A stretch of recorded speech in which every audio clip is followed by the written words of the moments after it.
आज student next inter college online class.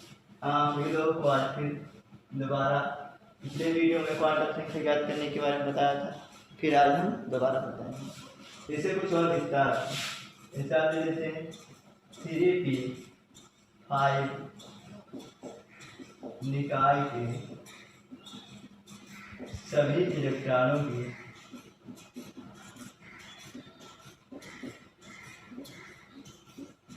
चारों quantum संख्या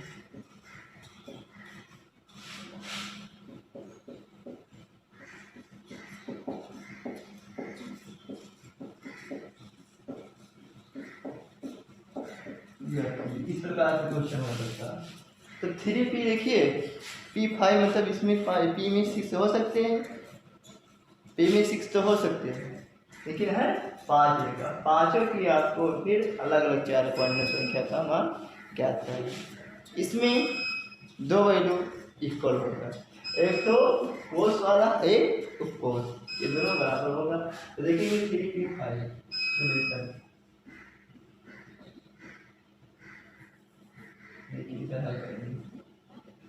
अब देखिए 3p5 के लिए n की वैल्यू क्या हो जाएगी 3, क्योंकि ये तीसरे कोष में उपकोष दर्शाता है।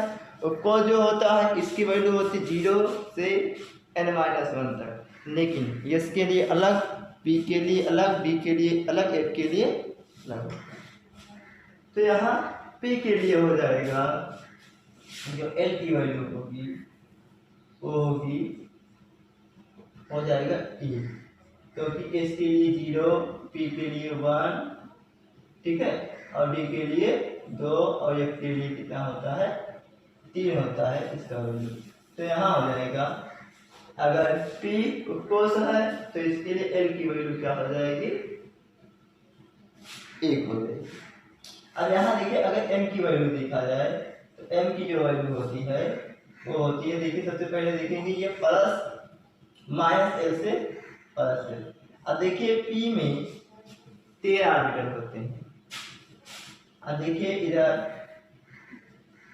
13 ऑर्बिटल होते हैं। अब देखिए इलेक्ट्रॉन कितने हैं आपके पास में, देखिए 0 हो जाएगा 1, इधर -1 और इधर +1। अब इलेक्ट्रॉन कितने हैं 5, तो पहले 1 2 3, फिर इधर दोबारा दोहराए जाएंगे 2 3, 1 2 3 4 5 पूरे होंगे, 6 हो सकते हैं, लेकिन 3p5 मतलब इसमें 5 ही इलेक्ट्रॉन है।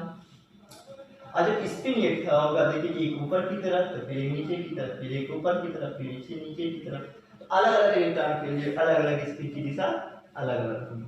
तो इसके लिए हम देखिए अगर इसकी बात किया जाए तो यह देखिए ये अगर है तो इसके लिए इसका वैल्यू +1/2, इसके लिए नीचे की तरफ कर रहा है तो बराबर -1/2, इसके लिए फिर +1/2, फिर इसके लिए s की वैल्यू -1/2, इसके लिए क्या हो जाएगा +1/2 हो जाएगा। इसके लिए हम चार्ट द्वारा बनाकर समझा देते हैं। इधर हम इलेक्ट्रॉन लिख सकते हैं, मतलब प्रथम द्वितीय तृतीय ये सब हो जाएगा, एक तरफ क्वांटम संख्या, इसको दिशा कर क्योंकि इसके पास में कितने इलेक्ट्रॉन है 5 है। तो इधर देखिए प्रथम के लिए अलग होगा, द्वितीय के लिए अलग होगा, तृतीय के लिए अलग होगा, चतुर्थ के लिए चौथे के लिए अलग और पांचवी के लिए अलग। ध्यान दीजिए अब n की वैल्यू जो हो जाएगी सभी जगह सब सेम होगा, क्योंकि तीसरे में सब है, तीसरे कोष में। इसी प्रकार से n की वैल्यू सभी जगह सेम होगी, क्योंकि 3p में है 1 1 1 1 1। देखिए लेकिन m की वैल्यू सब जगह अलग अलग हो रही है। m की वैल्यू देखिए तो अगर पहला इलेक्ट्रॉन है तो इसके लिए क्या हो जाएगा -1। दूसरा इलेक्ट्रॉन देखिए इसमें जा रहा है भरेगा, तो देखिए पहला ऊपर की तरफ, फिर दूसरा ऊपर, तो यहाँ 0 हो जाएगा। फिर तीसरा जो जा रहा है इधर इसके लिए +1। फिर चौथा देखिए, चौथा इधर देखिए, फिर पहले -1 हो जाए, फिर पांचवा आपका दिखाया जा रहा है 0 हो जाएगा। और स्पिन जो है, अब देखिए, अब ये होगा पहले के लिए, देखिए इधर पहला आपका जो इलेक्ट्रॉन है इसके लिए A+1/2, फिर दूसरा भी +1/2 होगा, तीसरा भी +1/2, लेकिन तीसरा चौथा क्या होगा, जो नीचे की तरफ, तो इसके लिए -1/2, इसके लिए भी -1/2 हो जाएगा। फिर दोबारा समझा देते हैं। देखिए पहले इलेक्ट्रॉन के लिए इसका तो होगा एम्प्टी वैल्यू, देखिए पहला इलेक्ट्रॉन इधर भरा जाएगा, दोबारा हम बता देते हैं एक ही प्रति, पहला इलेक्ट्रॉन हमारा इधर भरा जाएगा। अब इधर भरा जाएगा तो देखिए इसका वैल्यू क्या होगा, m का वैल्यू -1, फिर इसका s का वैल्यू +1/2 हो जाएगा। फिर दूसरा इलेक्ट्रॉन देखिए दूसरे ऑर्बिटल में जाएगा, तो इधर देखेंगे m की वैल्यू 0, फिर देखिए ऊपर की तरफ है तो +1/2 हो जाएगा। फिर आगे देखेंगे तीसरे इलेक्ट्रॉन यहाँ आएगा, तीसरे के लिए देखिए +1 होगा, और इसके लिए ऊपर की तरफ +1/2।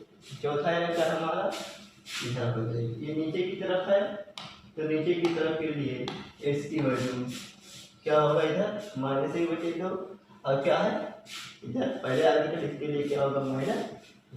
फिर हमारा जो पांचवा इलेक्ट्रॉन इधर है, इसके लिए m की वैल्यू 0 और s की वैल्यू -1/2 हो जाएगी। फिर 3D 8 लेते हैं, निकाय के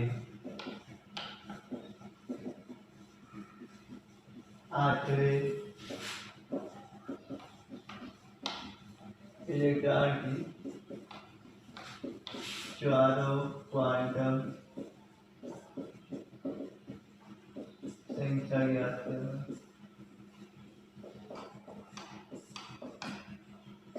तो इसके लिए हो जाएगा, पहले देखेंगे तो n की वैल्यू क्या होगी, इधर देखेंगे n की वैल्यू हो जाएगी 3, आप फिर देखेंगे l की वैल्यू हो गई 0 से n-1, तो लेकिन देखिए इसका 0 भी होगा, फिर 1 भी होगा, तो लेकिन d के लिए क्या होगा 2, l का वैल्यू 2 हो जाएगा, जैसे 0 से n-1, 0 तो हो जाएगा, n-1 तो 1 फिर 2, अब d के लिए क्या होगा SPD 2 हो जाएगा। अब इसके लिए क्या बनाएंगे हम, यल उपकोष के लिए, देखिए इसमें बनेंगे, और या में डी के लिए, डी उपकोष के लिए क्या बनते हैं, कितने 5 ऑर्बिटल बनते हैं, इलेक्ट्रॉन कितने हैं 8, तो पहले बता दें 1 2 3 4 5 6 7 8। m का वैल्यू जो होगा इधर देखिए 0 से चालू होगा, इधर -1 -2 +1 +2, इसका वैल्यू होता है L का -L से +L तक। 8वां इलेक्ट्रॉन हमारा ये मिलना है, देखिए 1 2 3 4 बढ़ते चले गए 5 से, फिर 6 7 ये 8वां, तो इसके लिए s की वैल्यू क्या हो जाएगी -1/2। तो 8वें इलेक्ट्रॉन के लिए क्या हो जाएगा 3D 8 के 8वें इलेक्ट्रॉन की चारों क्वांटम संख्या,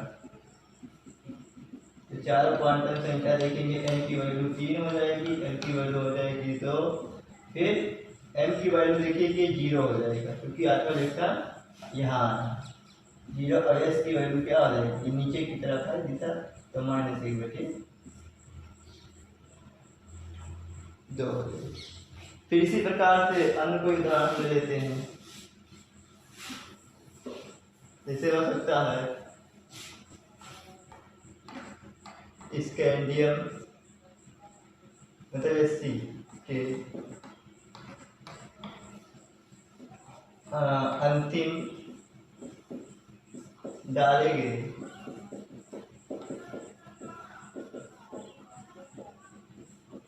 इलेक्ट्रॉन की चारों क्वांटम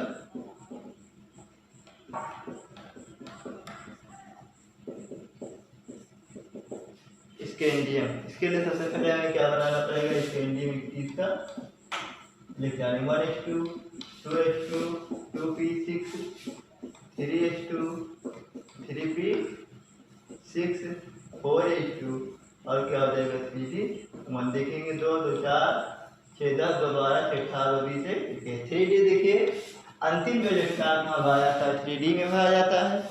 तो यहाँ देखेंगे अंतिम इलेक्ट्रॉन कहाँ है 3d1 में। तो यहाँ देखेंगे 3d1 के लिए क्या हो जाएगा, n की वैल्यू जो हो जाएगी वो 3। फिर l की वैल्यू देखेंगे तो n के 0 से n -1 था, लेकिन s t और देखिए d की वैल्यू यहाँ देखिए d की n की l की वैल्यू क्या हुई है 2। तो यहाँ हो जाएगा इसका वैल्यू हो जाएगा 2।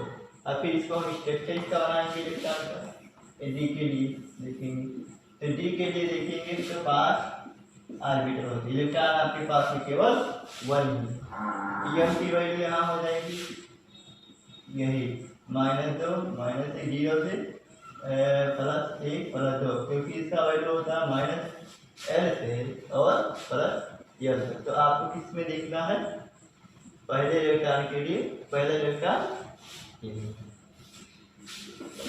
इस प्रकार से इसको दिखाते हैं। इसके लिए क्या हो जाएगा s की वैल्यू +1/2। तो यहाँ लिखेंगे अंतिम इलेक्ट्रॉन की चारों क्वांटम संख्या इसके m 21 अंतिम डाले गए